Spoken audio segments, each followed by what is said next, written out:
Hello, high. কি করছো? কথা বলছি।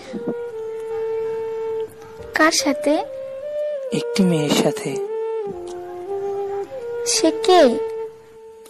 আছে একজন, যাকে আমি অনেক ভালোবাসি। ঠিক আছে, তাকে নিয়ে থাকো, আমি তো কেউ না। আরে পাগলি, সে তো তুই। ডিনার করেছো? হ্যাঁ করেছি, তুমি করেছো? না। কেন করনি? ভালো লাগছে না। এইসব কথা আমি শুনতে চাই না। যাও খেয়ে নাও, তারপর কথা বলবো। বাই। ঠিক 20 মিনিট পর। হ্যালো। হ্যাঁ বলো। ডিনার করেছি কিন্তু। আগে করলে কি সমস্যাটা হতো? তাহলে তো তোমার বকা শুনতে পারতাম না। তুমি একটা পাগলি। তাই?